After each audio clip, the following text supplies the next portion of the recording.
Welcome to the 11th edition of Spark Tank. Today we have 4 promising founders and more VCs. We have 6 VCs today, which is pretty rare. So quite exciting to make the edition today.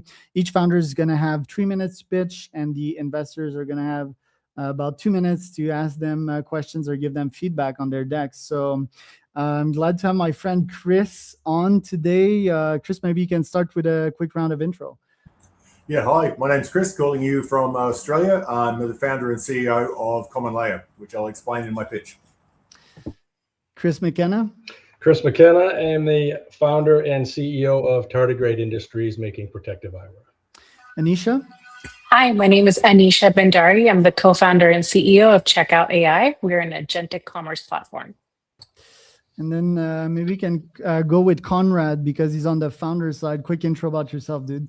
Hi everybody, I'm Conrad. I'm from Ugura Bionics and we're doing speech assisted devices for people who can speak. There you go. On the VC side, John. Hey, Charles. Yes. I could not hear Nisha or Conrad. I don't know if others could. I could hear them. But quick intro about you, John. John Franco, founder of FF Venture Capital. We've been around 18 years, early stage startup. Focus, office in New York and in Warsaw. Lance, quick intro about yourself. Sure. Lapsed astrophysicist, past founder of anonymizer.com, and now president of the North Bay Angels. Matt, quick intro about yourself. Yeah, Matt Blumberg. I am CEO of Markup AI and author of Startup CEO, Startup CXO, and Startup Boards. Shane? Shane Wilson, Citi Capital. We're an early stage VC fund focused on what I say we're nerdy generalists. So we go deep tech, robotics, B2B AI. Excited to be here. Good to see you again, Charles. Sunny, a quick intro about yourself. Yes, this is Sunny Ray, co-founder of Raz Rocket, along with Spark Tank. I'm Charles's co-founder. Happy to be here. Daryl, I forgot you. A quick intro about yourself. Daryl Young, founder at Carmack. We help families build wealth through stocks as gifts. There you go. So let's start with the first pitch. Let's have Chris on stage here. Chris, you're going to go without a deck today, so eager to hear this. Okay, well, thank you everyone for your time. So I'm calling in at 6 a.m. here in Australia. A bit of background, I'm an Aussie veteran. I'm a former startup founder. I've been building health tech for 10 years. And the reason I've decided to actually just talk today rather than actually showing you a deck is because it's much easier conversation, and I'm sure you see a lot of decks. So I founded Common Layer after seeing the emergence and the rapid adoption of conversational AI over the last 3 years, and have really just started to see the damage this is causing generalist platforms that are being used for mental health purposes and existential inquiry that were existential. You know, ChatGPT was designed to be Google on steroids, to be able to answer your questions and be there for you in a dynamic way. But as Harvard Business Review confirmed for the second year in a row, the top 3 use cases are existential inquiry. And without all the safeguards that we need to keep people safe when they display dangerous behaviors, these platforms are causing death and a lot of suffering, everything from mania to depression and risk to others as well too. So over the last 2 years, we've built 2 MVPs. One was a consumer-facing wrapper around Claude, which was the first generation of Common Layer. Common Layer is using 34 proprietary regulatory and compliance and governance frameworks that we pulled together from all the emerging laws around the world. We tested it for 6 months with 1,500 users, and we validated 7 of those core frameworks, and we found we could keep people safer than the LLMs can do themselves. So we're currently building that now. So we're going to have a layer that is fully clinically informed from day one. It's very defensible. We've already started the patent process, and we'll move towards having an app live in market early next year and apply for FDA software as a medical device approval. So far, the market feedback's been amazing as a potential SaaS product to take into the EAP market, which is worth about $250 billion in the United States, in Australia, and the UK alone. We've got letters of intent underway with the Queensland Police Service, with Zurich Insurance, and with Benestar Insurance, who's a former investor in my last business. The feedback has been amazing from consumers in the sense that a couple of things that we've done that ChatGPT and Claude are yet to do is create what's called relational distance between users and platforms. so that at no given time do we have issues like relational drift, where you might use it for one purpose and it starts to manipulate you with sycophancy and hallucination. And the other thing that we've done really intentionally is make sure that we don't just give people answers, we guide them towards their own answers. And the feedback has been astounding that people are actually finding they're getting empowered rather than becoming dependent. And we don't have that anthropomorphic seduction you tend to see with these platforms. So risk is what we're trying to let companies outsource to us. So we want to protect end users, and we want to protect the organizations that want to deploy conversational agents into their workforce to support their employees' well-being through EAP platforms. We've spoken to 3 large EAP vendors. They're very interested in seeing the prototype and working on pilots. And I've got 7 seconds to go. So thank you all so much for your time. I hope that wasn't too boring. It was good. I still would have loved to see slides. I would have started with your background, Chris, right? Because you have such a striking background as a veteran. And then your PhD, you're making like a full thesis under this. And then I would have pulled the sycophancy probably a bit more quicker, right? Because I don't think these platforms like create more arm than good, but they do amplify the rabbit hole of sycophancy, right? So Yep. I would have started with that a tad earlier, and maybe if you could cover also the business model, like how will you make money with this? Quick feedback, but yeah, just answer these questions real quick. Okay, so going back, I'm halfway through a PhD looking at how to make safer conversational agents. I've just written a book on that as well too, a version of that called The Silence Paradox, which has been well received. Our business model is a B2C channel, which will be consumers using the market-facing version of Common Layer, which we're going to call Frank. So there'll be a wrapper of Common Layer around Claude, ChatGPT, or Gemini. It's platform agnostic. The EAP solution is a SaaS solution. We priced around $8 a seat for larger mid-sized enterprise and down to $5 a seat for Fortune 500. And that's all about scale and go-to-market. Background as a veteran and a health tech founder. So we won 2 Global Innovation Awards for my last company, raised $1.5 million, and we built the world's first heart rate variability detection app on a smartwatch to actually detect stress signals specifically for veterans and first responders. So that's kind of us. Does that answer all your questions, Charles? Yeah, mostly. Lance, any questions or feedback for Chris? Yeah, absolutely. My biggest concern listening to the pitch was around moat and defensibility, right? I've seen an awful lot of AI startups doing this kind of mental health space. We know it's being very actively pursued. And so I think you need to hit early and hard exactly why this isn't a Me Too play. You mentioned you've gotten patents. I'm often pretty dubious about patents, so I'd want to understand a little bit about what is it, how, why is it defensible, why is it not easy to engineer around. I know you've got to do it on a post-it note amount of time, but and when you were talking, I got the impression that your customers were primarily B2B, and so I was trying to understand their motivations, who they are, why they'd be buying this. And you said it was B2C, but it sounded like also B2B is actually the bigger revenue play long run. So that was a little bit confusing to me as you went through it. And definitely your background is really important. I'm going to double down on what Charles was saying, that I would be talking about that a little bit more, because that justifies why you have founder market fit in this space. Okay, thank you. Appreciate it. Thanks. Shane, do you want to go next? Yeah, sorry. Chris, thanks for the time. Thanks for taking time out of your morning. So, Chris, the big thing about taking a bold swipe, like not bringing a deck, is that if you're going to do it, you need to just knock it out of the park. And I think that you had some pretty good recall. You're a smooth talker. You've thought through this, but I was kind of tuned out after 90 seconds. I want to see a visual where I can see some numbers and really kind of having both means of storytelling. I can evaluate you as a speaker. I can look at the numbers and the research. It's just the heuristic of how VCs look at companies. Don't violate it unless you have something totally magical and mind-blowing that's going to really change things. So that's kind of the big note here. I would say all together, it felt like this is just like a little too early to be taking out of the garage. The deck is a signal on that. The other part is that I'm just kind of hearing a bunch of different pieces, but I don't yet kind of know like where you put your feet in the ground and what this company is going to be. So Lance was just kind of talking about like, oh, well, I heard a bunch of B2B and then I heard B2C. And then your answer was, we're going to do B2C and we're going to do B2B and we're going to do small. Like, this is a diner menu right now. You know, like, I don't know if they have diners in Australia, but in the US, but it's like 5 pages with 50 options on every page. I want like I want like the tasting menu version of this. Like, I want the research, I want the background, I want exactly what your wedge is and how this thing is going to be special.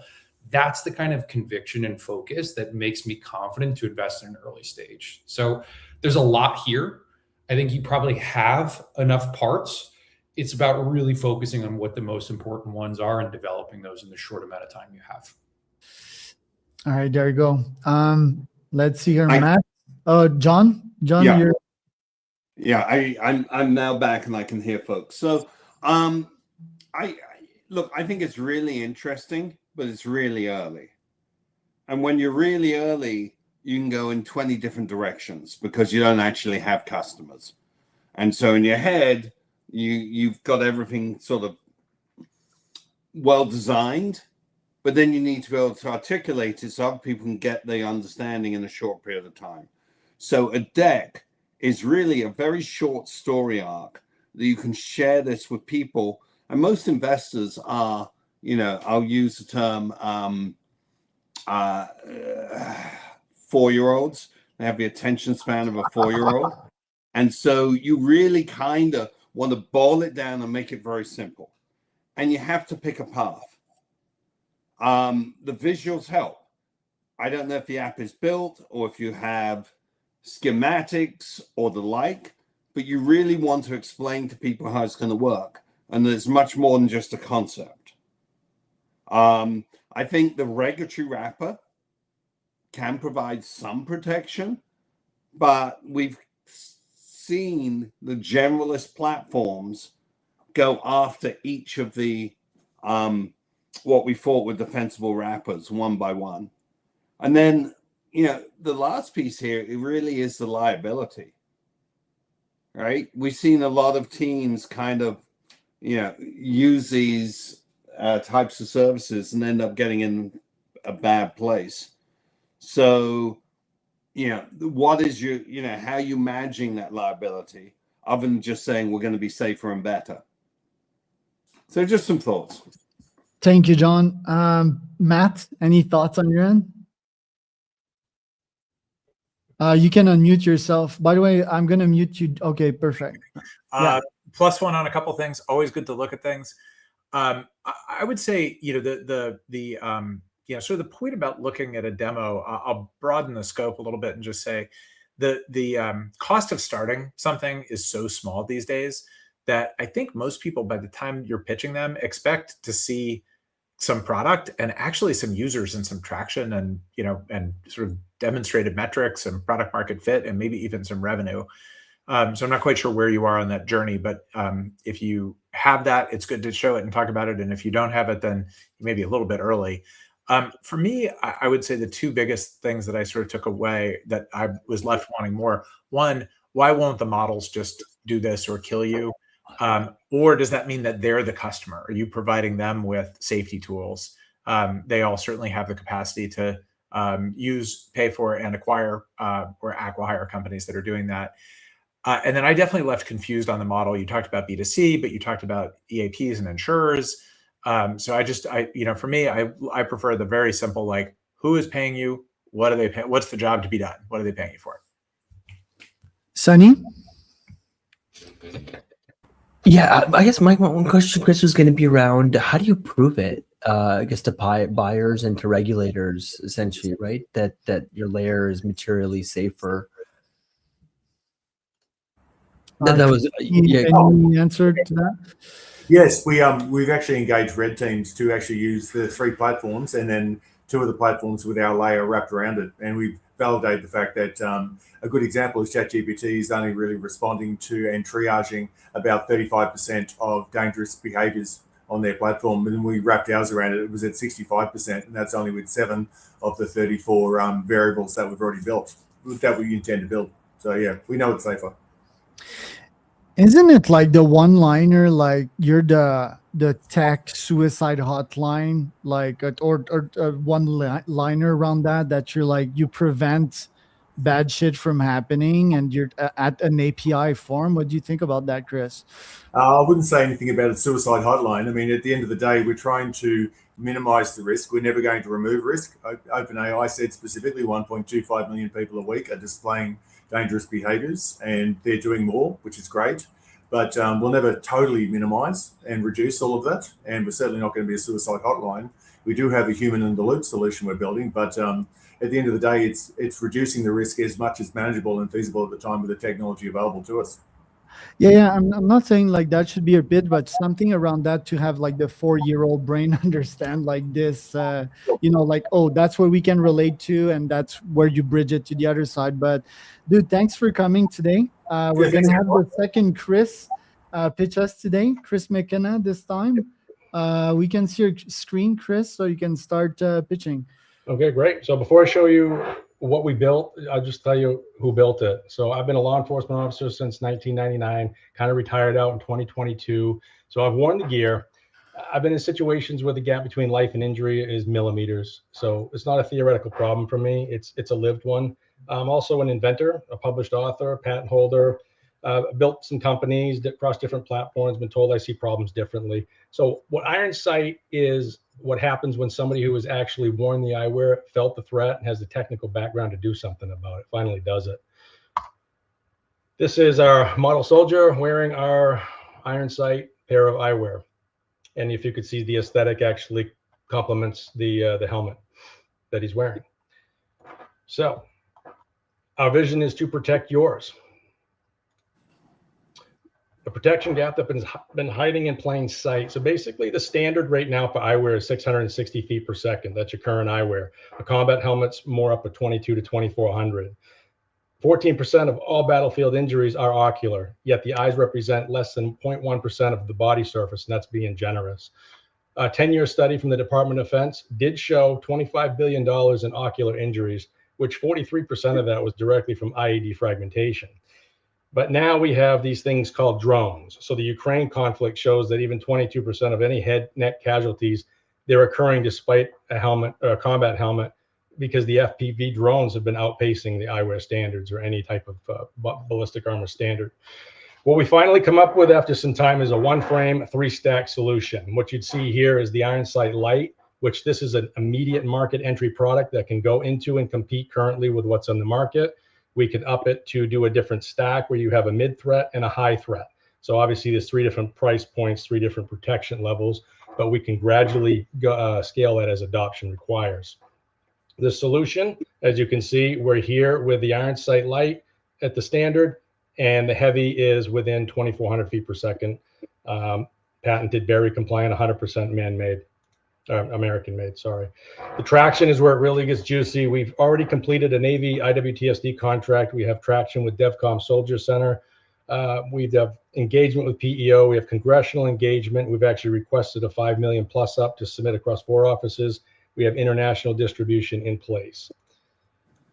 So the market is about 4.2 billion, of which 840 is US, about 2 billion is foreign military, industrial, aerospace. Total addressable market about 4.2. Even if we capture 1%, we're at about a 42 million in revenue on a technology that hasn't changed since the 1950s. We have a high conservative 5-year outlook, and you can see that there is a break-even period. There is a payback period within a short amount of time. Again, using a very highly conservative outlook on this. Running out of time. The people behind the problem, there's traditionally 5 of us: CEO, director of sales, chief capabilities officer, kind of a CTO, research director who's contracted at the time. And where the ask is 250,000, 1% equity at a 25 mil pre-evaluation, shows where all the money would go. Exit pathways, category doesn't exist yet. We're building it, and the government's helping us do it. And thank you. If you wear a combat helmet, you should be wearing armored eyewear. There you go, Chris. I loved it. I think the time constraint, right, brought a little stress, because last time that we heard you on Sales Tank, it was a bit more fluent, but good job, dude. John, did you hear that one? Yeah, I heard that one. you know, let's just touch a little bit on valuation. How did you come up with 25 million as the value for the company? So basically, we've had people put in as we've tracked it along. So we created a base evaluation on the patent itself. And then as we had people come in, we would be selling off some shares at, we had somebody come in for 250, somebody come in for 400. And then you base that off what they have. And then we look at the market. What's the market? What do we realistically think we could base sales off from the market and forecasting, and came up with a number. Okay, but you don't have current sales. No, we had a contract with the government, and that was our sales to get this brought up. But we don't have a product to sell because it was basically an engineered product. Like, can you build this? You said, yes, we can build it. Now that we build it, we're fine tuning it. Right. I mean, so I just, as an investor, I look at this and I go, why do I think this company is worth 25 million? Mm-hmm. It's fair. And I really don't know. Right.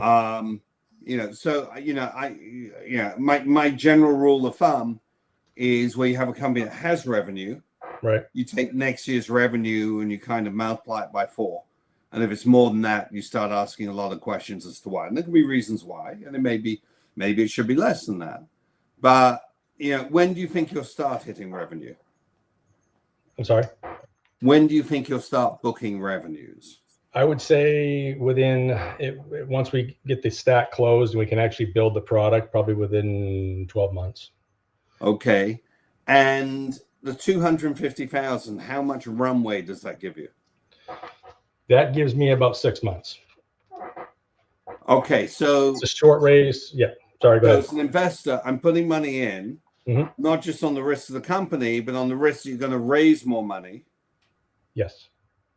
Which you may or may not do. So, I would prefer to see a $2-3 million round that will get you through to some material revenues that makes me feel that the next round will be much higher than this round.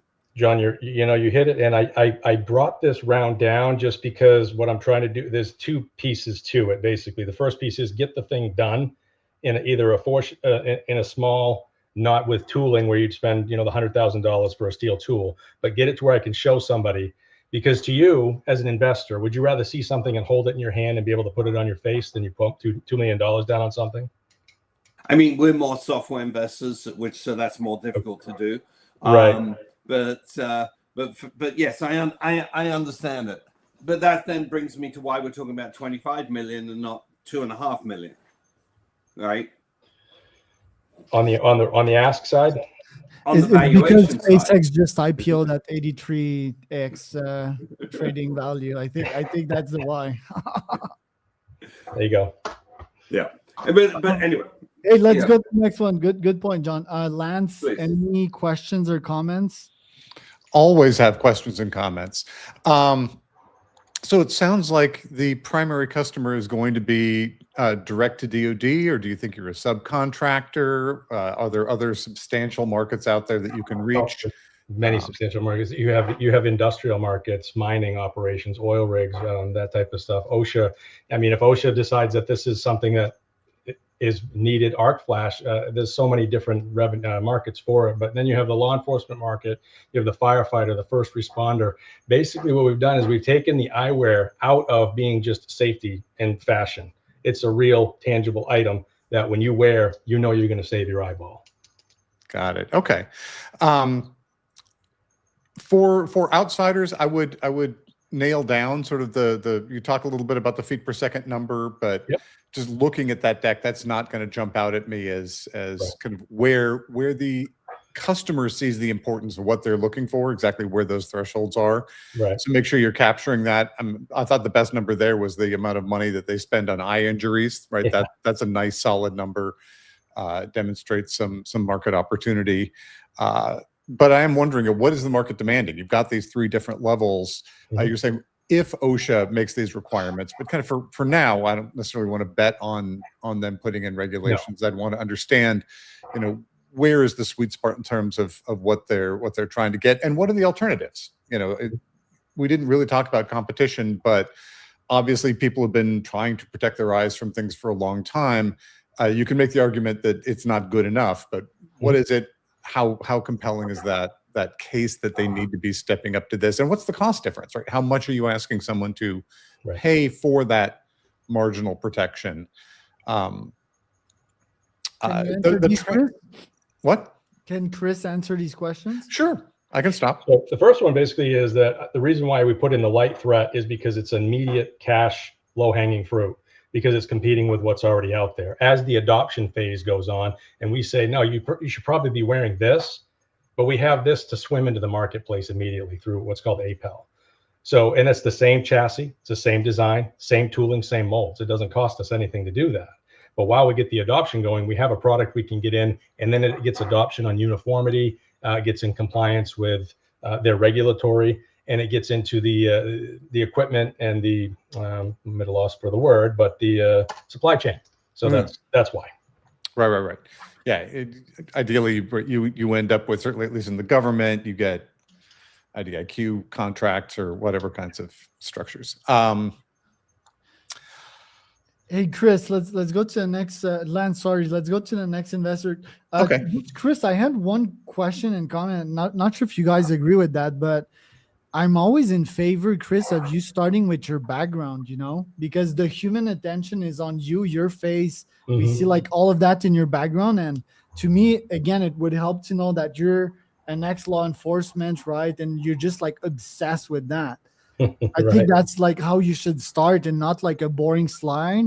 And your first slide, I think, should feature the goggles. Like, just 2 quick comments. Shane, any comments or feedback for Chris as well? Yeah. Chris, I mean, everything kind of got thrown out the door when I heard a $25 million valuation, and my jaw kind of hit the floor. It sounded a little bit like John's reaction. Like, this was just like, basically straight up disqualifying. I would have a tough time underwriting an AI lab, even at a $25 million valuation. That is something that kind of has low ticket costs in terms of what needs to be produced and massive scalability. We're talking about a physical product that implies supply chains and necessarily smaller margins. So the entry valuation is going to be critical for me to really open up my notebook and start evaluating what this thing can be. So, I would definitely say, like, clean up the cap table and kind of, get much more realistic about this. Furthermore, like a product, I would say get much more realistic about this and bring in some customers. There's a lot of opportunity here that this can go out. This is going to be a distribution play, and it's going to be the strength of the channels that you have with those buyers. Any type of hardware right now, we've got to be realistic. If it is a physical product and it gets out in the real world, it is copyable. Patents are not worth the paper that it's written on. So it's all about the business, how you can leverage that background and connections to start translating your idea into revenue. And that's what I can kind of sharpen pencil on and underwrite against. Hey, Chris, Shane, you reminded me maybe a slide of the fact that you're building something physical in like an AI world in which everyone's launching AI wrappers. I think that'd be fun. And 2, reshoring, right? Like, just talk about some of the trends of why this could be more investable. Matt, any questions or comments? Muted. Sorry. Okay. So let me start with something super positive. Our vision is to protect yours. It's just brilliant. It is such a great way to bring people in to the conversation. So I absolutely love that. I mean, look, when I think about things like this, I always start with team and TAM. Your team is obviously strong. I feel like your TAM needs a little bit of work. It's not that the bottom-up math isn't there and the top-down isn't there. Like, it's an expensive problem and there seems to be a MSRP associated with it. Right.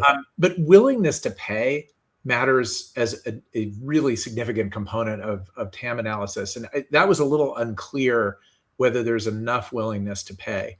The next thing I would say is, I flag, like some of the others did, that there's a mismatch between, like, it's not, you're not asking for much, but it also doesn't get you very far, but you got a big valuation. So it's sort of not enough money for the scope of the bet. Mm-hmm. If you're asking for 250, I wouldn't price it. I would do it as a safe and let a real venture round price it later. If you're going to ask for 2.5, then fine, price it to get to a 10% ownership stake or 20% ownership stake. Yeah. And finally, the last thing, I've seen a lot of B2G companies struggle because they're taking a big swing and there are just so many variables that are out of their control and visibility. When you start, when you have congressional approval on a slide, you must have a crisply articulated plan B. And quite frankly, plan B might need to be plan A. Sell this for industrial use, sell it to a small police department somewhere, get some momentum, get some revenue. Plan A could take 5 years, even if the product is perfect. And I think there are other ways to level yourself up in the meantime that give you the proof points you need to really go forward. Chris, thanks for presenting. Up next, we're having, let's see here, Anisha. Anisha, so let's bring you on stage. We can see your screen. Do you have a deck? I do have a deck. Can you see my Adobe screen? Yeah. Acrobat? Stage is yours.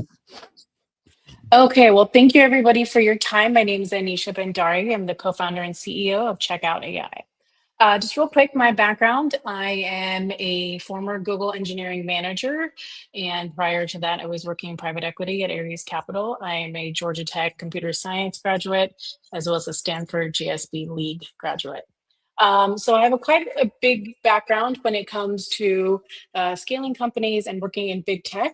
And I took that background to start this company. So 2 years ago, Checkout AI was kind of my brainchild because I'm a data-driven shopper and I could not find products or specific products that really like sat against what I needed. For example, I don't necessarily like polyester in my clothing.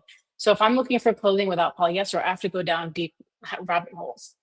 And then 2 years ago, as AI became more and more prominent, I decided to start Checkout AI. So what we are doing is we are building AI sales agents for CPG brands. So we are in CPG, means consumer packaged goods, and we are a B2B SaaS company selling to companies that are primarily providers on Shopify, Shopline, WooCommerce, or any e-commerce merchant. Our system takes less than 30 minutes to set up. There are no developers, and it lifts sales in 30%. As I quickly went over my background, my co-founder and CTO is Namit Kapoor, and our founding engineer is Dhanush Kumar. Namit's background is he went to Dartmouth and Georgia Tech, and he has a background in luxury retail tech at Macy's, Coach, Tapestry, and La Mer. And Dhanush is our AI ML MS engineer. He has done published research in applied artificial intelligence and has been with us for 2 years. The problem that we're trying to solve for the brands is that brands are losing revenue because merchants are going primarily to Amazon or Walmart, or they're going direct to retail, and brands are losing 50% of their MSRP to these online marketplaces. What we are doing is driving sales back to direct to consumer. So direct to consumer, again, are on Shopify, Shopline, WooCommerce, e-commerce storefront merchants.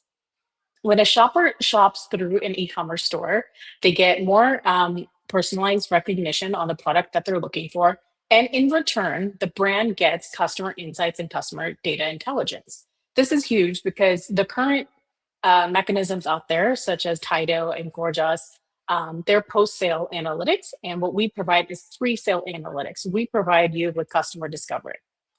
3 years ago, this was impossible to build. The reason why I started this company 2 years back is that now with AI, it is significantly easier to build something like this where a customer can get agentic commerce arrive onto their store without the use of a developer through our system. So not every merchant can go and build this themselves. And one of our biggest moats and our defendable moat is not only the strength of my team, we've worked tirelessly together for the last 2 years, but also our background in luxury fashion goods and our proven gap analysis, as well as our proven analytics are increasing sales. So as I mentioned, the AI sales agent is trained on the brand within 30 minutes. This helps a lot of brands who don't have high development costs, but are willing to pay our base fees so they can start getting analytics quickly. So you can install, you can train, and you can convert. And we have currently 12 paying customers. And our package starts at $250 a month, and it goes up to $2,500 a month. And we have seen a 30% sales increase. We've seen our analytics drive marketing and sales decisions internally at companies. And we are seeing a 0 churn rate, and we are getting about a customer once a week. So every online store will run a sales agent. We are doing differently. We are starting with CPG, particularly just consumer packaged goods. Every online store, you will start seeing chat agents throughout like websites as you navigate the e-commerce landscape. But what's different about us is that we sell directly to the brands and we provide them with a pre-sales chat analytic. So before the sale happens, what is the customer's behavior? And that's a gold mine for data. And we have a flat SaaS pricing, as I mentioned earlier, $249, $499, and $24.99. We have 1 or 2 customers right now in each bucket, and currently our go-to-market has been conferences, but we are looking to scale our GTM strategy. So sales agents win what is going to be the next agentic layer of commerce. So what we are asking for right now is $1 million to reach our 2 million ARR by Q4 2027. We're asking for a 1 million safe. We're using the standard Y Combinator format. And we actually have closed 150,000 from family offices and angel funds. And we're aggressively trying to close this round. We are currently priced at about 8 million in terms of a post-money valuation. And so the other part of this roadmap is that we're not just ending at the agentic web. Where we end is going to be the intelligence layer of analytics. And we are currently, because we have such a strong engineering team, all 3 of us are engineers as well as sales, we're able to build agentic commerce, which OpenAI and Anthropic has not been able to do. What they have not been able to do is have agents shop cohesively on the behalf of the customer. And that is something we're working towards by the end of Q4 2027. And so that's it. I know I rushed through that kind of quickly. So if you have any questions, please feel free. I'm sure you do. Yeah. Thanks for the presentation. So how do I think about TAM? How many CPG customers are there out there? It looks like you need about 100 customers to get to your 2 million ARR. Exactly. Now, 100 customers is quite an easy acquisition if you look at go-to-market strategy that we're currently developing. So we need about 100, but there are 7 million stores on Shopify alone. We have a partnership with Shopline. Shopline is the agent. To be clear, there's 7 million CPG customers. There's 7 million stores on Shopify. CPG customers globally are around 200 million, and that is an arbitrary number because they're spread across different platforms. We have a partnership agreement with a company called Shopline. Shopline has access to 600,000 stores in APAC, and we have a referral agreement with them. They will give us customers. So if we can even get, to your point, 100 customers through Shopline, then we have made our ARR. So, I mean, I got to say, everything sounds very competent and I'm not sure I fully buy that you're gonna, the people who can go and raise 25 billion in an afternoon couldn't go after this space if they wanted to. They may or may not want to. So I'm not sure about that. I have generally found that I like businesses that sell $100,000 plus packages a year. And the ones that are 10,000, 25,000, it just, what happens is when you're selling to smaller businesses, churn kills you, acquisition costs kill you, and the like. So I have that innate bias, which is something you'd need to get over if we were to move further. Do you want to take time to reply to that, Anisha, or can I go? Go ahead. So I liked your background. That was good, right? Like exactly the feedback that I told the last guy, you did it. So that was a strong starter. 0% churn always lights some lights, right? Like it's like people that me and Sunny hear sometime and they're like, hey, we have a 75% close rate. Yeah, but on how much clients, right? Like, and we just know that's not true. So this bit, one light for that one. Then I was like, isn't ChatGPT deployed something? You addressed that in the last slide, but maybe address it a bit sooner because I use ChatGPT for shopping. I use Claude for shopping all the time. It's not agentic.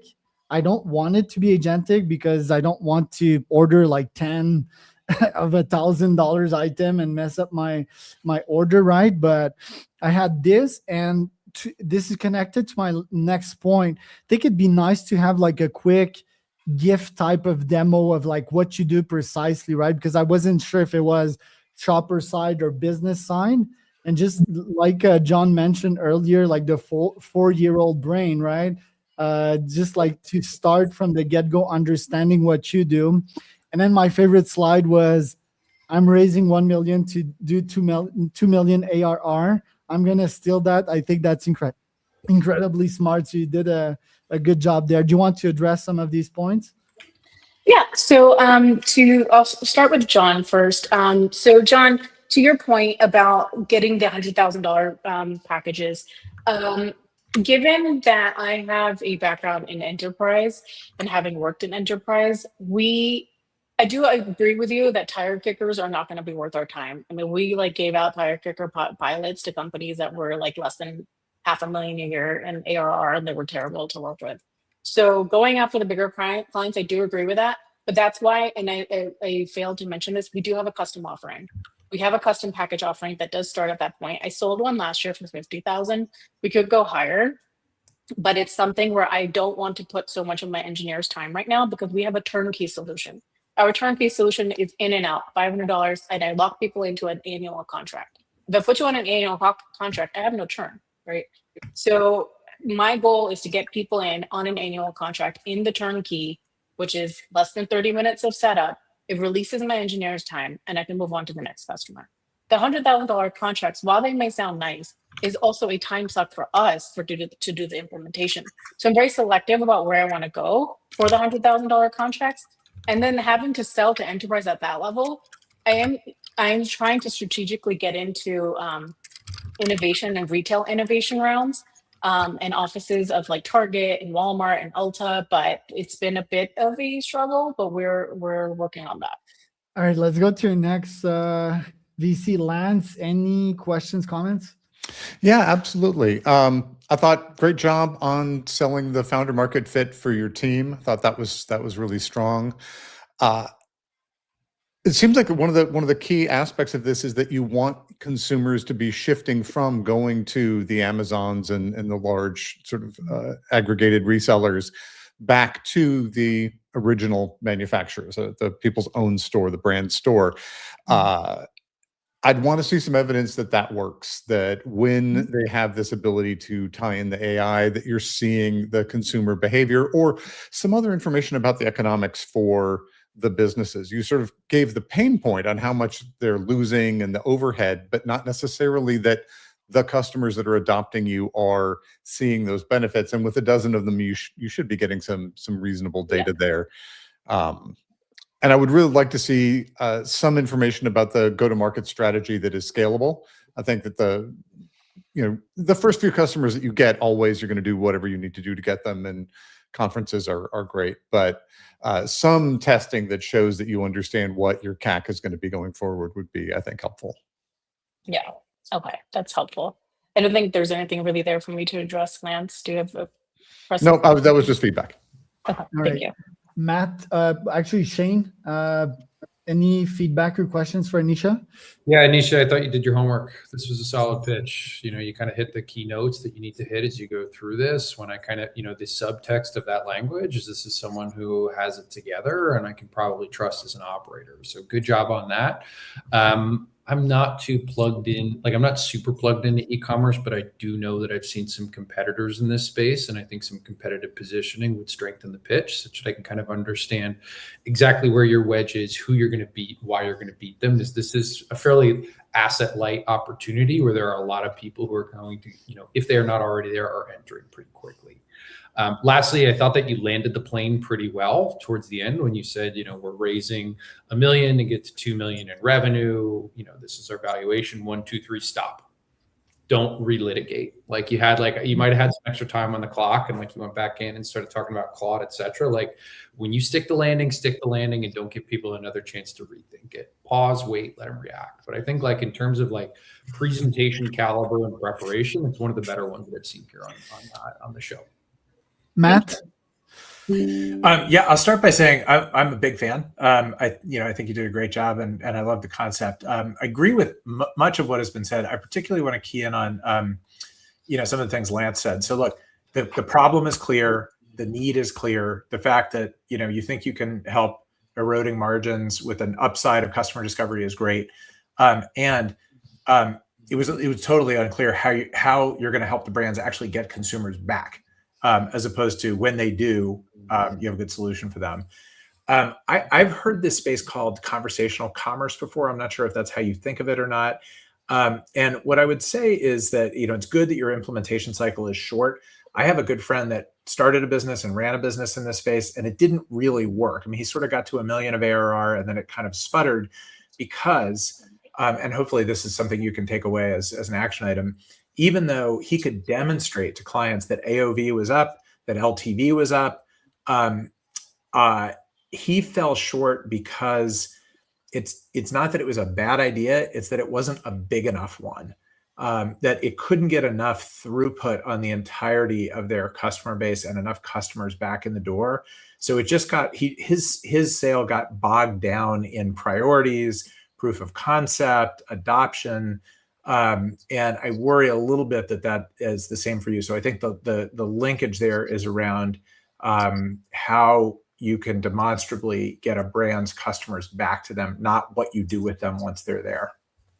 Yeah, so that's a good question. So I don't know if you can still see my screen. So this is my screen. Do you still see the dashboard? No. Let's put you on stage here. Yeah, we can see it. Okay. So this is like this is the pilot example. So the total revenue and average order AOV is not showing because this customer is actually, it's a test pilot, but this is what we actually have. Is total conversations, active sessions. This dashboard is part of the agent configuration that we include in our base package. The conversation funnel, so we show how many conversations are happening in the add to cart. And then we have all of the conversation chat data. So the consumer cannot see any of this, but the brand can see all of this and the sales attribution. And then we also have which are the top products being looked at and being sold on the brand's website. And we have location traffic by location traffic by device. So, and the agent configuration part of it being quick and easy is something that we are valuing at a high cost because you don't have to actually pay a developer. So this is one example on the consumer's interaction with the brand is that we have this proprietary built-in panel.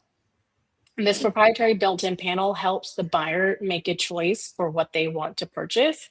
And we have seen a reduction in returns because the buyer trust and the buyer engagement with the chatbot has increased not only the AOV, but it's also increased the rate of decreased the rate of returns because it's like a very detailed conversational analytics.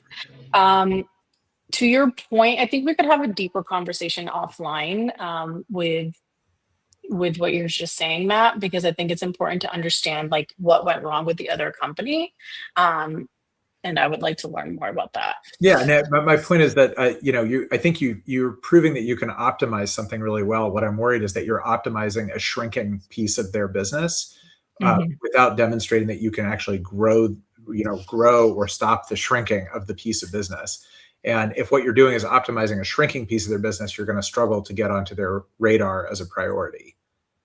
So direct to consumer is usually the highest priority for D2C brands, depending on the market. Like in APAC, it's the highest, it's a low priority in APAC.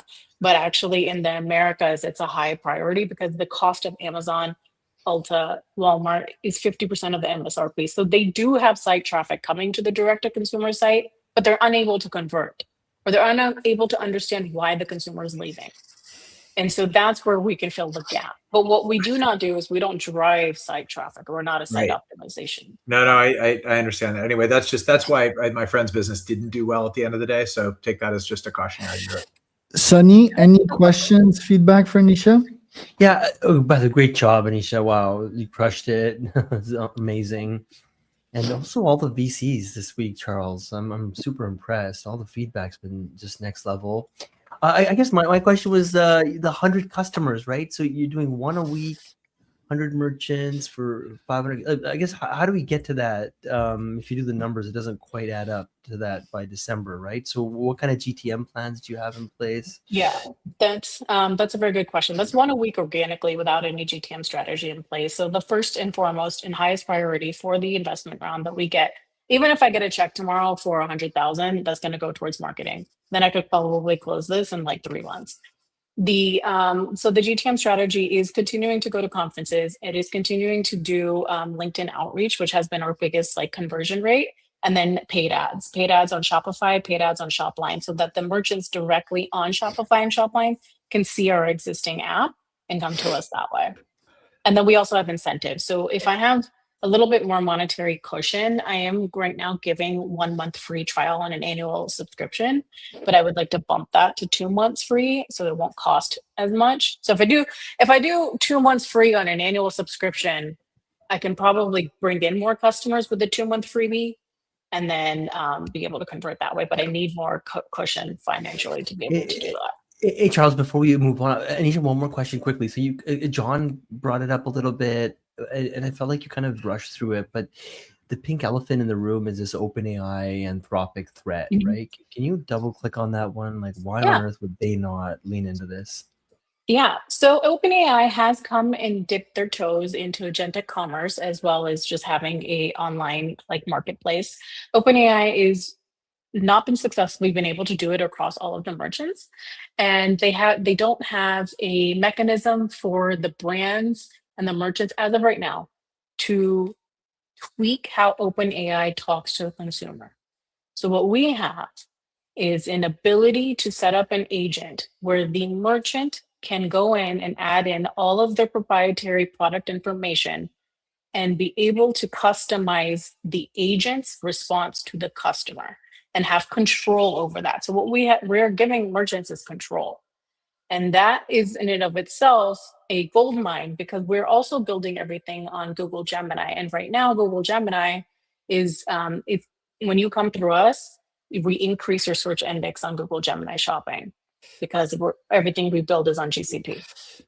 Yeah, I think a one-liner, Anisha, I love like succinct responses and VCs, right? Is that people that run businesses on Shopify, like that's not about to disappear. People are still buying from websites, right? That's your one-liner to that question. People will continue to buy from websites because they want to have a relationship with the brand. Websites often usually offer coupons, they offer free shipping, they offer come back and subscribe, they offer a lot of incentives that are only on the website. And who knows, maybe some could pick on, ChatGPT could pick on your API, right? And it could give it hints of like what to respond, how to index you. You're probably thinking about something along these lines one day. Right now, Gemini does tap into our API because we're built on Gemini. So we have zero integration with OpenAI because I don't like them.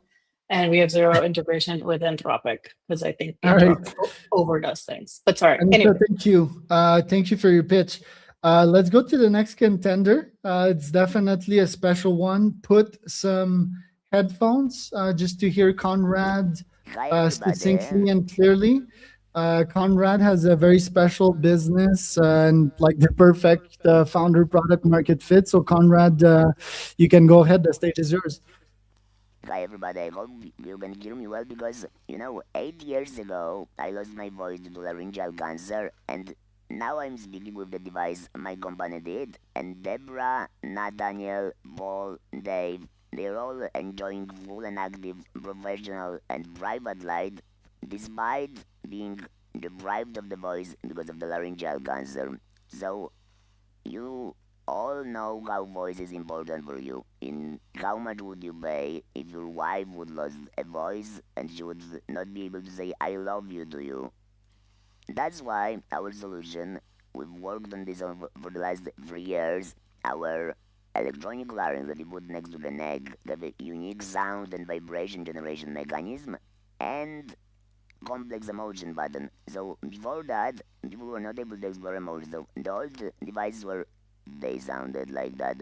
They were basically robotic and you cannot express emotions. And, without the amplification system, people resigned from public speeches going out. That's why 400 of users already bought our solutions across this ecosystem of products. We are serving small niche market at the beginning. Laryngectomies market is about 500,000 laryngectomies over the world, and they spend $3,000 to $5,000 every year. So $2 billion are spending on these old, either invasive or robotic solutions.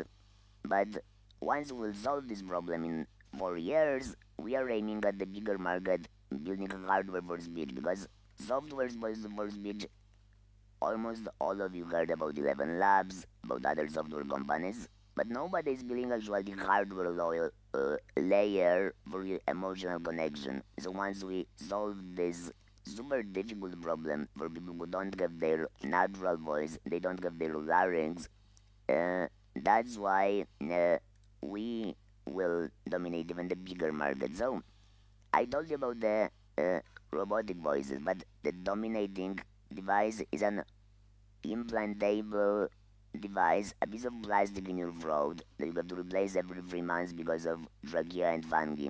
It's good business for Atos Medical, it's not best business for the users and doctors. So we are already selling this device in our competitor slash partner from Texas with access to 30 global markets, and we are producing the next 500 units of our own device as we speak, and they will be delivered in the next week.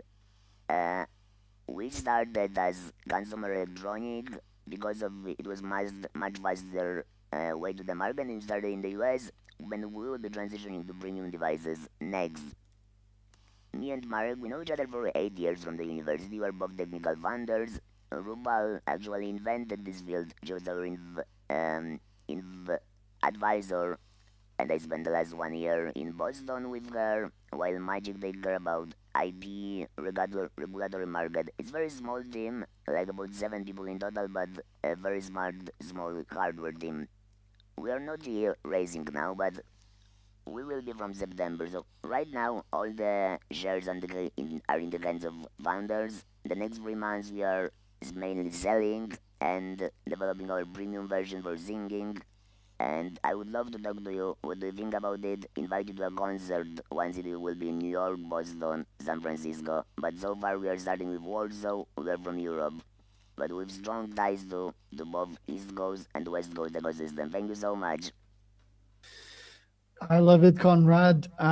Same feedback as last founder. Why not start with your background and like show us, like if I share my screen, right? Like if I uh, search you on LinkedIn, your like background is at Google and all of these top companies. So tell us a bit more about your background, and why not start like in the first slide with that?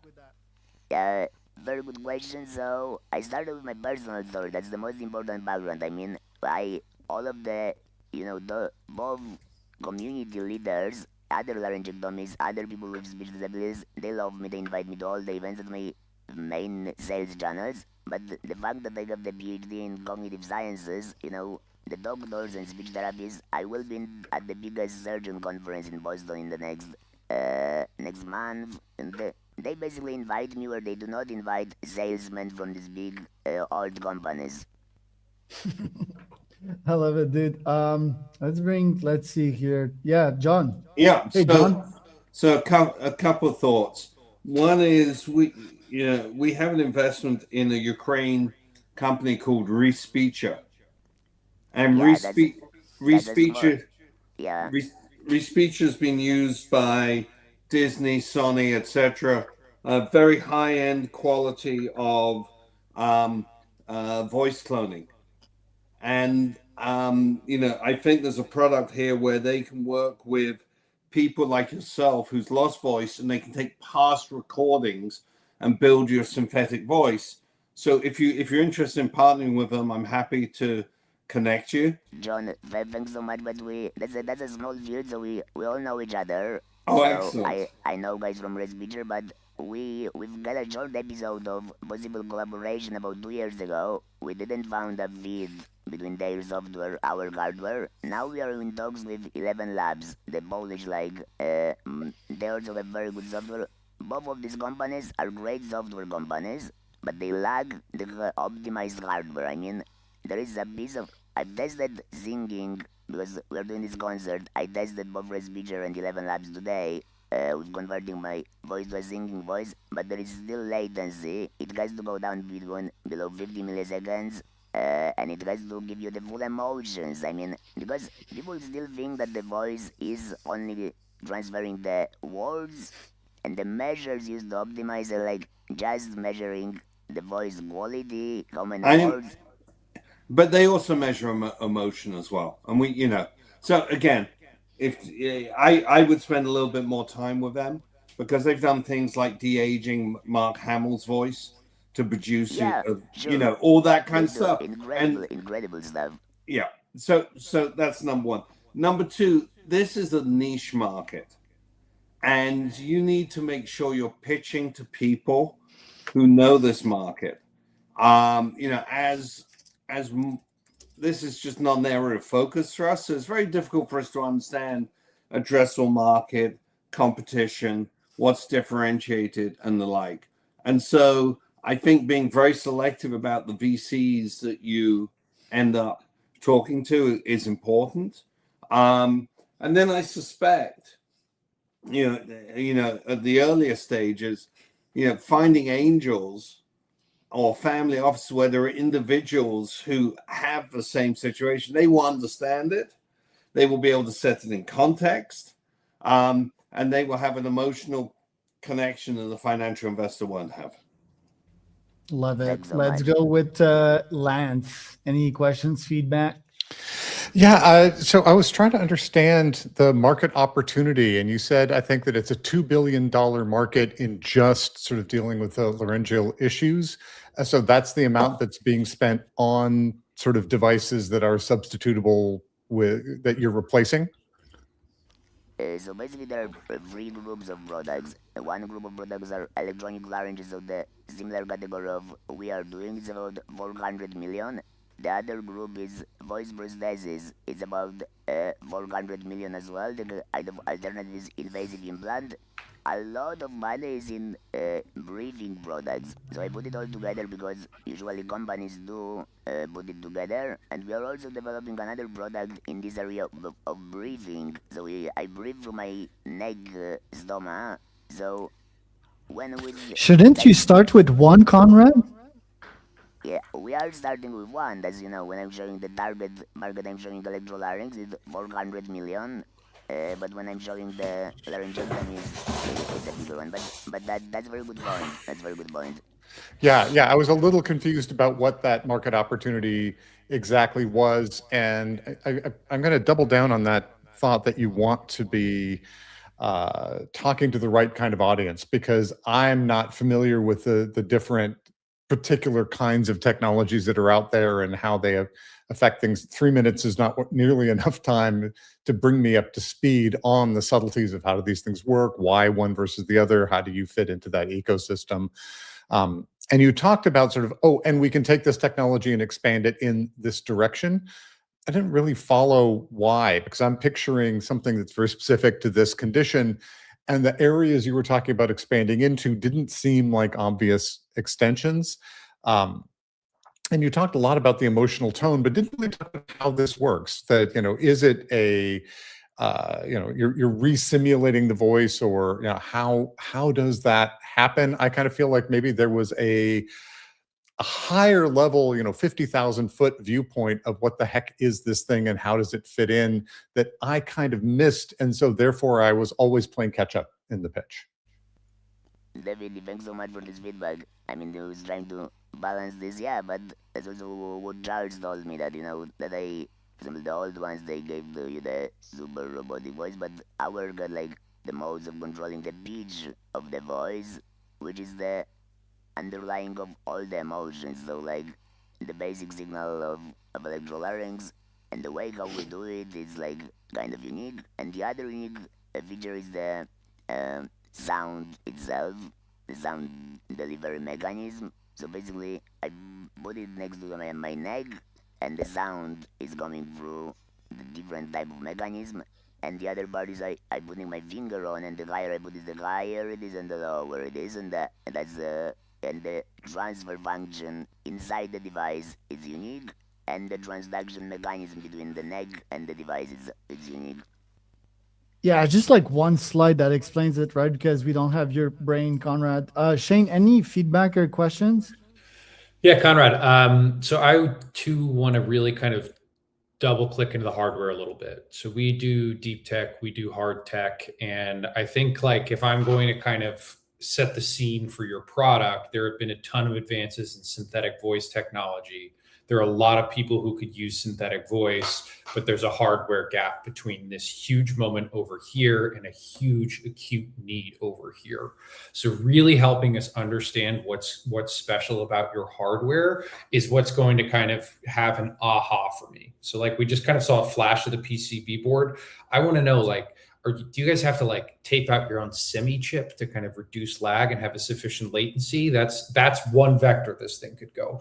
Is everything out there and it's just kind of using a good semi, low latency semi edge compute device in this thing in a new application? Okay, that's probably even more investable in the near term. But I really want to know what that hardware breakthrough is, because I think that's the critical bridge to the market that you're seeing. Kind of then two comments that are kind of close. So when I saw like a 2 billion TAM, I was like, ooh, a little small. I don't know. Like this sounds like it's something that's going to be pretty expensive to invest in, and the pot of gold at the end of the rainbow might not be big enough. That paired with kind of the strategy of we're going to put out a cheap device and then work up to a premium device. How can you make that 2 billion bigger by having a more valuable device is really what I would be sitting on right now. And I think from a product strategy, there's just a lot of evidence that it's right to build premium first and then go mass afterwards. Like fashion is the right place to see this. You can always go down shelf. It's really hard to climb up shelf. So I would say, can you index your product around we are super special, super premium, and we're going to grow the TAM because this thing is so much more valuable, and then also who's going to pay for it? That pitch would get me a little bit more excited. Matt, any questions or comments? Yeah, let me, I'm going to agree with a lot of things and then argue with the last one just to give you something else to think about. So the first thing I would say is, look, one challenge you have in giving presentations is that your deck has to do a lot of the work because it is a little bit hard to hear you, right? As I'm sure you know. I will say your deck did a very good job. You needed to maybe go a little slower, spend a little more time on each slide so people could both listen to you and read. Subtitles, maybe. Subtitles could be good. Yeah, maybe subtitles, but I thought the deck did a good job. You just needed to leave slides up a little bit longer. Like other people said, the differentiator is clear, the moat is less clear. I also got sort of lost in the market size. Like it started off small and then it got smaller, but I wasn't quite clear why 400 million was the target. Why not go after the whole market? I don't understand the segments of the market, and there wasn't quite enough in there that sort of explained like the shrinking of the market and the progression from consumer to subscription to industrial. The one thing I would sort of challenge is Shane, your comment, and I don't know that there's a right answer to this. My frame on life is more technology and less fashion, which is that disruption starts at the low end and works its way up, as opposed to starting at the high end and working its way down. And I don't know that one is always true. It may be that they're true in different places, but lots of technology breakthroughs have happened by nibbling away at markets from the bottom and then getting better and better over time once they find a toehold. So I don't know that one way is better than the other, but that would be an interesting conversation to have a couple of us in longer form. Yeah, I feel you. I mean, hey, fashion's not the right frame for this product. That was kind of the first thing that came to mind. The thing that may be more relevant to this and kind of medical device, and at least Conrad, this is probably relevant to a US audience where, what I'm thinking about is let's get a product that we could bill insurance for. That's kind of the frame that I'm thinking about. But that's the reason. That's the reason because we didn't start selling because premium device yet, because people expect will be insured and reimbursed. So in order to move faster, and get the feedback on the low-cost device already, because people would not be able to use it if you would put it as a class 1 medical device, wait for regulation, blah blah blah. So we started selling for the cheaper version and then wait for the reimbursement part. Yeah. Hey, one thing that caught my attention is like, AirPods, let me just AirPods finish. Pro Yeah, 5, Conrad, like they're now earring aids.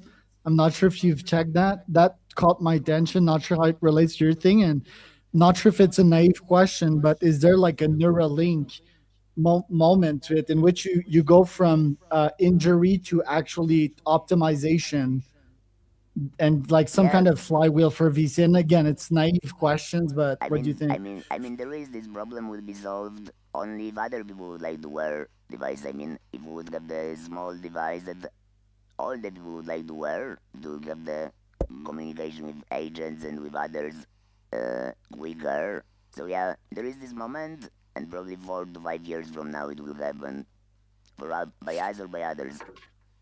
Shane, what were you saying? Sorry, dude, I cut you off. So I wanted to go back. So Conrad, like, look, it's laudable to get a better device out to many people as kind of this is a problem that you experience every day, and I hear that frame. The med device zone, and like at least kind of looking at the U.S. market, I use fashion as my first frame, but actually I think a better example would be Keytruda. So Keytruda is an immunotherapy right now. It's the biggest drug in the world. It's something like $50,000 a dose. And that is a case where the TAM for immunotherapy has exploded very quickly because the device itself is exquisite. And so like, I think there may be a better prize for you for building an exquisite device, because look, laryngeal cancer is going to, hopefully be at a steady state over time. We're not going to see an explosion of laryngeal cancer, I hope. But like, if for each laryngeal, cancer patient, we can have a huge bill towards insurance, now we might have a pretty attractive TAM, or at least an attractive product with a great premium. Shane is going full Martin Shkreli on us. I'm not a health investor for these reasons. There are a couple problems, but as a capitalist looking at the health market, fair critique. But it's important point you're making. will not like you. I mean, my insurance companies and my users will not like this advice of you, but I do like it. I like it too. Sunny, any questions or feedback? Yeah, just one comment. I thought the opener around listening to your wife say "I love you," having that taken away from me was definitely a bit of a showstopper. So I thought that was very well done. But I got lost in kind of the emotion, and I guess the numbers didn't quite come through for me as clearly, right? Like to move from something that moves my heart to something that moves from my checkbook, it usually has to add towards numbers. And so, how many units have you sold? What are all the kind of the metrics around that? That'd be interesting to know as well. There you go. Thank you so much, Conrad. Let's go to our next pitch here, or last one of today. Daryl, are you with us? Indeed, I am still here. Can you hear me okay? Yes. Could be better, but you have the stage. You can present. Thank you. Good day, everybody. It's great to be here with all of you. My name is Daryl Young. I'm the founder of Carmec. We help people build wealth through stocks as gifts. I have worked in finance my entire career. I started off as a CPA. I live here in California. But thinking back to how I got started in my career in finance, I can trace it back to something that my parents taught me. Maybe they taught you the same, which is a penny saved is a penny earned. And the reason why that resonates so much, as you can imagine, is the more you can cut out waste, all the better for you. And that's what we're attempting to do here. You can see that for the typical or the most common gift in the United States, it's a gift card. Now, I myself have probably half a dozen or so unspent in my drawer. I would venture to guess that many of you have the same, and probably people that you've given gift cards to probably have them unspent as well. But that's always the question that we as gift givers never really get the answer to. Did they use it? Did they spend it? Who knows? Now, the industry data would suggest that a lot of it goes to waste. And there you go. That penny saved could have been a penny earned. So what does Carmec actually do? Carmec allows people to easily send a stock as a gift, as easy as sending a gift certificate. Now, I'm one of the 70% who would love to receive stocks as gifts. And the idea hit me, frankly, about 15 years ago, walking around downtown San Francisco, getting my wedding registry together, if you know what that is. I'm sure you do. At the time, I worked at Merrill Lynch. And I thought to myself, I don't want any of this stuff. I don't need linens or cookware and toaster ovens. Why can't I just register for stocks and have our wedding guests buy us that? Now, at the time, there was no mechanism to do that. Now, you can see that my mindset has shifted. It's 15 years later. I'm still married to that same lovely woman. We have a child. And I think of myself more as a gift giver rather than a gift receiver. The way that this journey got started is a 30-month process to get FINRA and SEC approval. And that approval was based upon a one-of-a-kind legal opinion, which also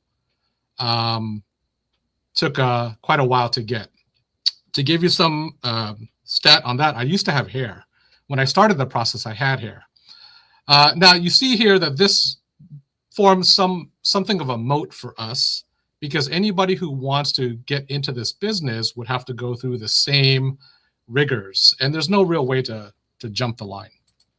Okay, so the business model is stocks as gifts. Right now, we do a fee per transaction, and we endeavor to reach our critical mass and then start to layer in other services, as you can see on the right.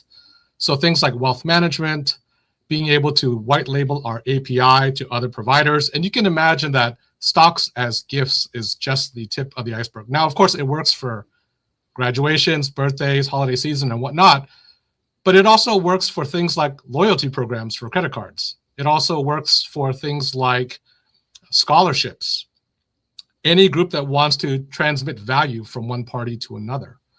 So that, again, is just where we're at now in terms of getting our foothold. Now, in terms of our TAM, where did we get this number? Well, that's the number of gift cards that are given each year in the United States. And I think that while you don't necessarily know how much of it got wasted per se or never got used, the number is quite substantial. And it's growing at 17% per year. And the reason for that is, I think gift givers are often left with no better option. It is their least worst option to give a gift card. If I was to get on my soapbox for a moment, I would say that the bigger opportunity is what's before our very eyes right now, which is the so-called great wealth transfer. But being a startup, of course, we need to start somewhere small and get our focus in order. So we're targeting gift cards. Now, who are we targeting exactly? We're looking at moms who tend to be the wallet controllers of the household, people that are my age, Gen X, that tend to have children, but also have parents who are still alive. And they understand this before you even have to say it twice. The way that we want to reach them is a B2B2C approach, going through, as you can see, their gift registries, schools, youth organizations. I have a personal background in scouting, so I'm working with scouts, and then also through social media and the various channels. The beautiful thing about this is anybody who receives a gift can also turn around and give a gift. And we're looking to raise our virality factor, as you can see there, to about 1.5. If we can do that in the coming, say, 18 months, I think that it starts to take on a virality of its own. Okay. Now, early traction, yeah, we do have some early signups. We've got a bunch of gifts that have been sent. The people that sent those gifts paid fees, and so there's a little bit of revenue. What we're also seeing is that people that have given a gift tend to repeat. So about a fourth of those people have done more than one. And you can see the chart at the bottom. What it's meant to represent is the people that have, for example, given 1, 2, 3 gifts. Because we want to delight them so much, we think that they're going to start to reach a point where they give 7, 8, 9, 10 gifts per year. Okay. As far as our competition is concerned, you might be thinking, well, how do you stack up against Robinhood and the like? And I say to you what I said earlier, which is we don't perceive them as our competition. We think that our competition is really the gift market. And so to me, that's gift cards. Now, one interesting thing about gifting is, if you follow fintech, you would know that Acorns acquired Early Bird about a year ago. The purchase price was undisclosed, but we know that there's an appetite for this. And I'm confident in saying that Robinhood is not going to enter the space. One, they don't have the regulatory approvals. And if they wanted this in a hurry, they would just buy us. They'd be better off doing that. Okay, so having gotten that out of the way, the team is what I'm especially proud of. Myself, you can see their background in finance. My CTO is a consummate engineer, software developer. Marissa over there actually was in the C-suite at Acorns. She used to report to the CEO. And then we have some potential members to our team that have enormous social media followings. We're still working out those details. We endeavor to raise a seed round, as you can see here. We think that if we're successful in the coming months, that puts us in a great position to really aggressively market for the coming holiday season. With that, I'd love to take your questions. So just for the last minute showing, Daryl, John, yeah, go ahead. Sorry.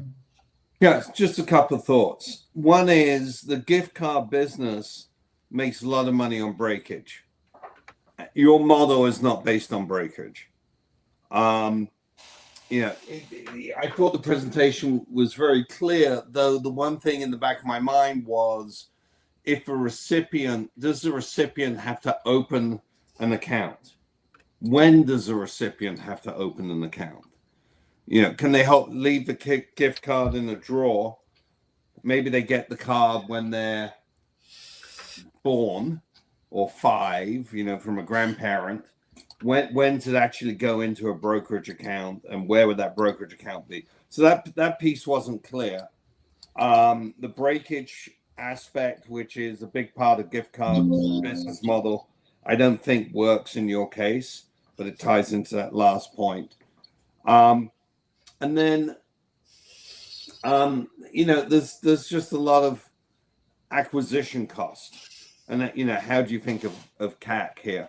The reason why a lot of acquisition costs is it's a novel idea. So you have to convince people that gifting us, you know, it's not just gifting a stock, but I got to say I'm gifting SpaceX, or I'm gifting Caterpillar.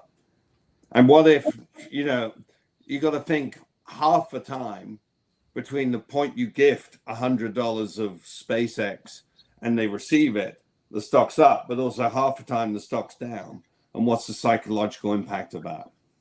I like the model, but you know, these were questions that came to mind. There's a lot to unpack there. I'm sorry. I'm not really sure where to dig in. Now, you don't need to address it all, because I want to be, you know, sensitive for time and stuff.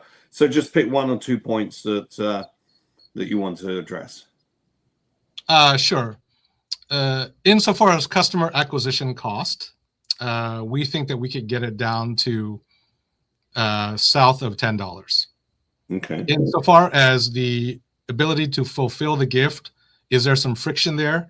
Well, yes, it's a closed loop system. So right now, the person would have to open up a Carmack account similar to any financial institution, and we can then fulfill the gift. Now, we can open up the gates and start to DTC shares elsewhere. Rather not do that. I'd rather ACAT accounts toward us than away from us, but sorry to use industry jargon if it's unfamiliar to you. But I think that the bigger opportunity for us is to try to get early users and be their first account. Okay, but then you have to offer all of the services they would expect from a Robinhood, say. Yeah, I mean, I think that there's a lot of room there. So people want different things from their financial provider, right? I mean, if you want Kalshi, if you want predictive markets, if you want crypto, if you believe that that's important, then yeah, you probably would fit better. No, but even for just stocks, you've got often the ability for them to see reporting and pricing, and you know, they can see in and all, you know, they can see not trivial. They can see that within our system, and we have deployed certain AI strategies to help people along, because we do think that our target market is also in desperate need of financial literacy. And so for them, it's not about dazzling them with how many different equities they can get, how many IPOs they can be part of. It's more about just just build wealth, do right by your children, and you'll be fine. Okay. Lance, let's go with your feedback, questions. Yeah. I think right off the bat, I kind of had a difficulty with the TAM that you were putting out there for two reasons. I don't know that you can really sort of cite the entire gift card market and say that you are substitutable for all of that. If you've done some consumer research, maybe you can say X percentage of people or X percentage of transactions, because certainly there's a lot of cards where they know someone's really into music or really into coffee, and so they're going to be specific with where they're going. But also, it's not how much the total transaction volume that matters, it's the take. And so if you've got a 7% fee structure on this, it's actually 7% of that, not the total number, right? It's always got to be in terms of what you are taking away.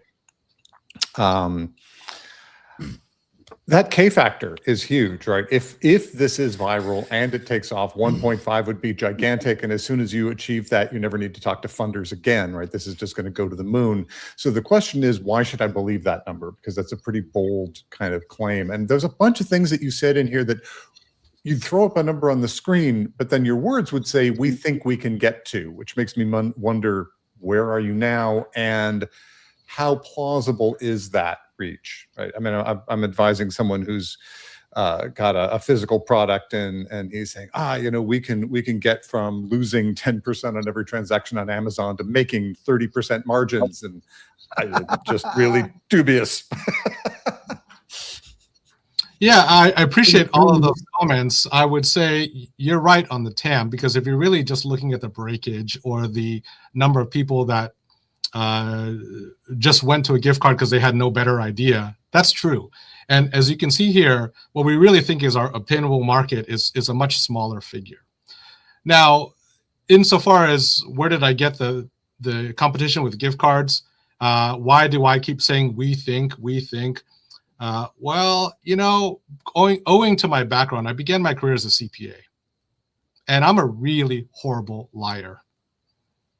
So I have a hard time, like I couldn't get up on a stage talking about SpaceX and say, our TAM is the size of the US GDP, which is what Musk did.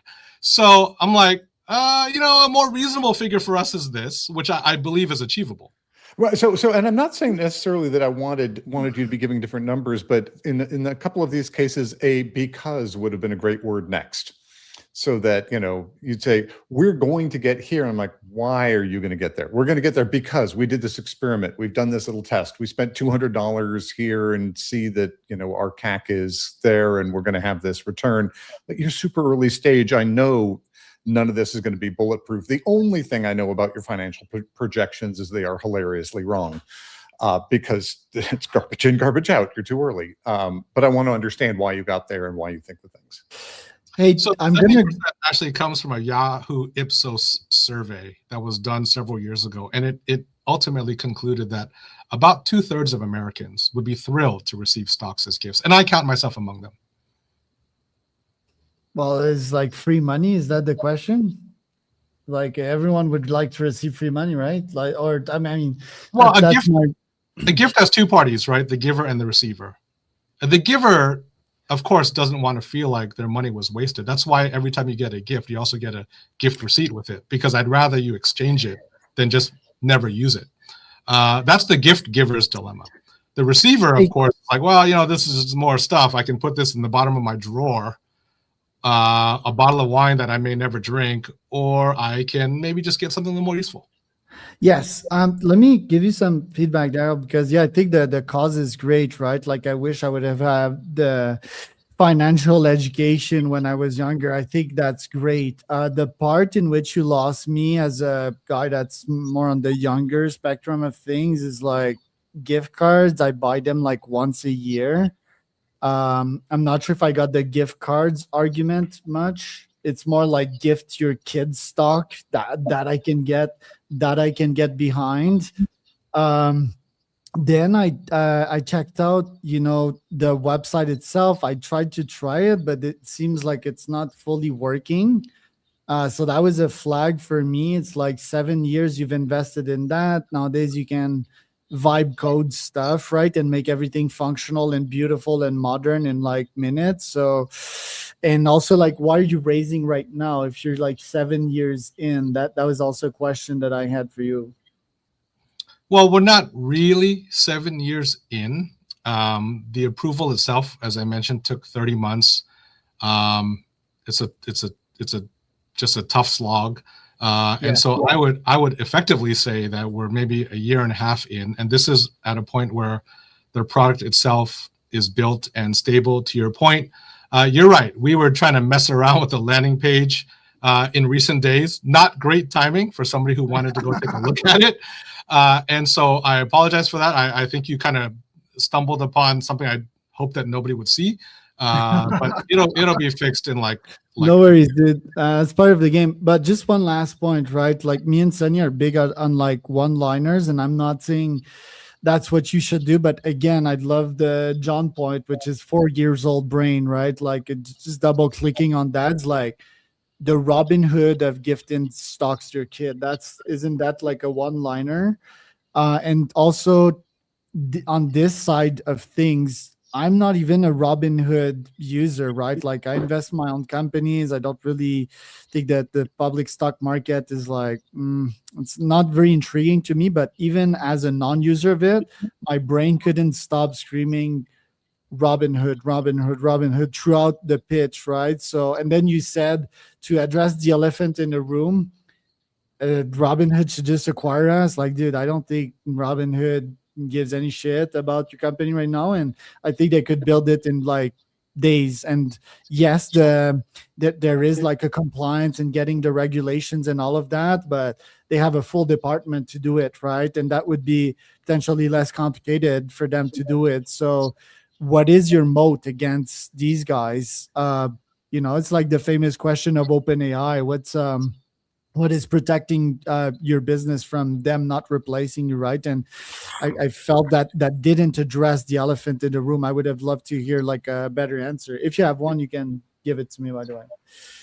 Well, I can only say that when we went through the FINRA approval, part of the reason why it took so long is because they hadn't seen anything like it before. So I have sort of an inside track that nobody else had applied for this license. Well, but let's be clear. We see a lot of startups who are doing something new and novel and interesting, which is what you're doing. If this becomes a pathway to adding 100 million, 200 million of revenue, you will attract a lot of competition. And I've seen this again and again where people go, well, we're the first to think about it, and we spoke to them and they won't do it. Or they're like, I remember when years ago I saw the first folks who said, well, Uber is you hire car to car, but we want to put groups of people together, and we're the first people to think about this. Well, then just Uber started doing share, and it was just a line item in the. It's a growth game. It's a founder game. It's a network effects, right? Like all of these companies blitzscale the market and got like a massive share overnight, and that's what made them what they are. Rappi is another company in Latam, right? Like everyone talked about online grocery for decades and decades, but the first time I tried Rappi, there was a guy at my door, and I was like, okay, now it has arrived, and that's because these guys blitzscaled the market again. Matt, any questions or comment for Daryl? Simple. I think it's fantastic. Conceptually, I totally get it. I get the gift market. I may not be a buyer or a user of the gift market, but I get it. It's huge. It's a nightmare. Breakage is a big problem. And I think anytime you have a business model built on breakage, it's dying to be disrupted and humiliated in the public square. So I totally get what you're doing. It seems like you have some moat around the work you had to go through to get it going. I'm not even sure I care about that, given the size of the market and the fact that you guys are potentially, sort of first in a big way. For me, this is all about consumer marketing and acquisition. And I just want to see proof points and understand other distribution plans. And I feel like you've done the hard part. DTC marketing on products like this, like there are a million ways you can test it at very low cost. But you got to get more of that going before you really attract large capital. But I think you're like on the precipice of something potentially massive. Do you think angels would have an appetite for this? Do you think that if I had a smaller ask, that would help us along. Maybe, and then I would do it as, small and do it as a safe, and then, take your proof points to market after that. Okay. Thank you for that. Sunny, do you want to answer that question? Not really, but I was gonna. I actually had a couple of comments. So I think the regulatory. By the way, I started India's first Bitcoin exchange, so definitely can appreciate the regulatory approvals that you guys have seeked and how that can add up. I guess the market numbers shifted across slides a little bit, and the traction was a bit vague. I think I heard you say a bunch of gifts, a little bit of revenue. That doesn't really cut it. So if you can be more specific, I think that would be big. What I really liked, it was kind of subtle, but this viral gifts begets gifts loop, I think is very elegant. I think if you can prove the K factor is real, then this can compound on its own.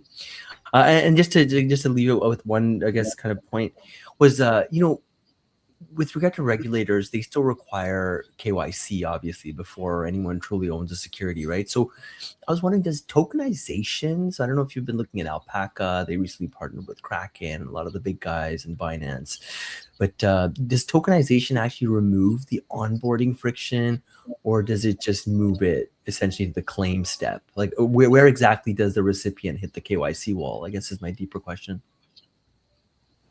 I have not seen tokenization relieve that obligation, and so I still think that they hit it at the account application stage. Noted. Cool. Well, I like the idea. All right, Thanks. guys. Well, Daryl, thanks for making it happen. VCs, who was your favorite today, John, out of all of the pitches? Oh gosh, I mean, they were all good in their own way, for sure. But I kind of like the CPG agent company. Lance, who was your favorite one? Yeah, I'm going to go the same direction. I thought Anisha's presentation was really tight, and just from kind of a quality of delivery, and felt like she was ready to talk to investors. Matt?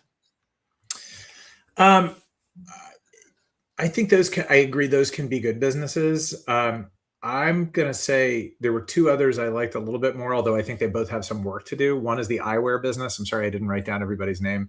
And the other was the last one, Carmack. I just sort of, I felt like for very different reasons, the eyewear business, just because it's different.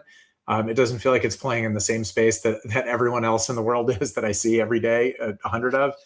And Carmack, I think that is both a massive market ready for disruption and a movement ready to happen as the world thinks differently about wealth building and inequality and everything else. There you go. Sunny? I thought just the overall Anisha took the prize for me today. Yeah, I'll go with Anisha, Conrad, Heart Level, Chris, third. And that was a good shot today. Thanks for the VCs to show up. That was the 12